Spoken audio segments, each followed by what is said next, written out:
Terima kasih Anda masih bersama kami dalam Berita Banten. Bagi Anda yang baru saja bergabung, kami hadirkan kembali 3 berita utama hari ini. Gagal menyalip, ibu hamil tewas terlindas truk.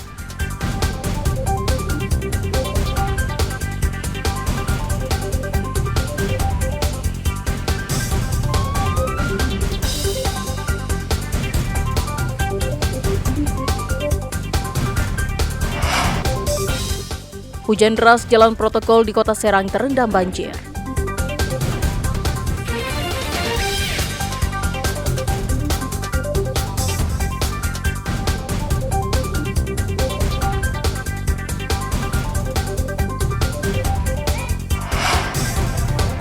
Libur panjang, stasiun Rangkas Bitung dipenuhi penumpang.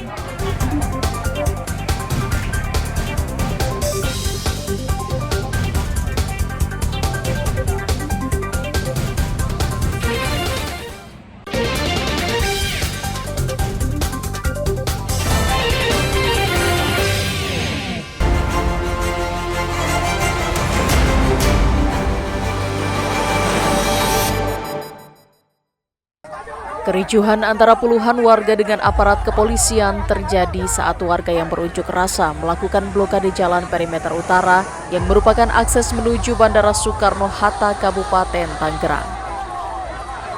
Blokade jalan yang dilakukan oleh warga ini terjadi. Aksi nekat warga memblokade jalan tersebut lantaran pihak Angkasa Pura tidak menemui warga saat melakukan unjuk rasa. Unjuk rasa yang dilakukan warga ini menuntut ganti rugi bangunan saat pembebasan lahan untuk runway 3 Bandara Soekarno-Hatta yang terjadi pada tahun 2018 lalu. Warga kesal karena hingga saat ini ganti rugi belum juga diberikan. Unjuk rasa yang dilakukan oleh warga ini bukanlah kali ini saja dilakukan, namun perjuangan warga belum juga membuahkan hasil. Yayan Rubang baru saja mengantarkan keluarganya berangkat ke Tanah Suci untuk menunaikan ibadah haji.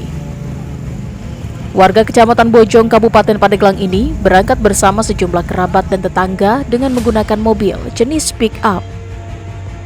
Namun saat jemaah haji sudah diberangkatkan dan rombongan pengantar akan pulang, Yayan kebingungan karena mobil miliknya sudah tidak berada di lokasi parkir semula karena hilang dicuri. Sebelumnya mobil bernomor polisi A8812M terparkir di sekitar Jalan Letnan Bolang yang lokasinya tidak jauh dari alun-alun Pandeglang. Setelah mengetahui mobil miliknya hilang, pemilik langsung melaporkan kejadian tersebut ke pihak kepolisian.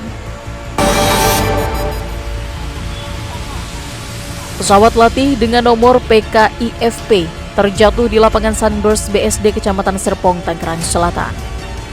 Akibat kerasa benturan, pesawat mengalami kerusakan cukup parah. Sejumlah petugas gabungan langsung mengevakuasi kru pesawat.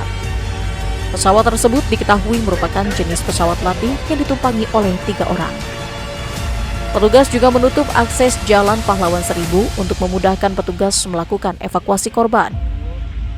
Lokasi jatuhnya pesawat pun langsung dipadati warga yang ingin melihat secara langsung kondisi pesawat yang terjatuh. Polisi melarang warga mendekati lokasi untuk menghindari hal yang tidak diinginkan. Menurut warga, terdengar suara yang cukup keras. Awalnya warga mengira suara berasal dari kecelakaan. Selamat datang di kota wisata Jalan Rusa, Kabupaten Pandeglang. Itulah kalimat yang tertulis di spanduk yang sengaja dipasang warga di Kampung Cegek Hilir, Kelurahan Karaton, Kecamatan Bajasari, Kabupaten Pandeglang. Spanduk berisi nada sindiran ke pemerintah ini sengaja dipasang warga sebagai pelampiasan kekesalan warga karena selama belasan tahun kerusakan jalan sepanjang 1 km di daerah mereka tidak kunjung diperbaiki. Ironisnya, jalan ini hanya berjarak sekitar 3 km ke pusat pemerintahan Kabupaten Pandeglang. Jalan ini merupakan jalan alternatif dan sering dilintasi pengguna jalan, terutama di saat ruas jalan nasional terjadi kemacetan. Warga merasa heran, meskipun kerap ganti bupati, namun jalan Cieke Kadumas tersebut tidak kunjung diperbaiki. Terakhir kali jalan diperbaiki pada tahun 2005, namun rusak kembali.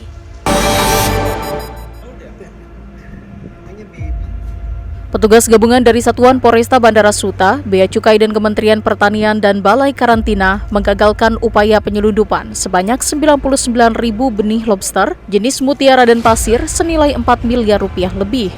Rencananya puluhan ribu benih lobster ini akan diselundupkan ke Vietnam melalui Terminal Kargo Bandara Soekarno-Hatta, Tangerang. Pengungkapan tersebut berawal dari laporan masyarakat akan adanya pengiriman benih lobster secara ilegal. Setelah dilakukan penyelidikan, petugas akhirnya menangkap 2 orang pelaku berinisial S dan M. Kedua pelaku berperan sebagai pengirim dan sopir. Untuk mengelabui petugas, seluruh benih lobster tersebut dikemas dalam plastik dan sudah diberikan oksigen dan disembunyikan di dalam 4 koper. Dari pengakuan pelaku kepada petugas, mereka mendapatkan benih lobster tersebut dari petani yang berada di Jawa Barat dan mendapatkan keuntungan hingga 20 juta rupiah dalam sekali pengiriman. Informasi tadi mengakhiri jumpa kita dalam Berita Banten. Atas nama rekan yang bertugas, saya Maulia Fitriani mengucapkan terima kasih atas kebersamaan Anda. Selamat beraktivitas dan sampai jumpa.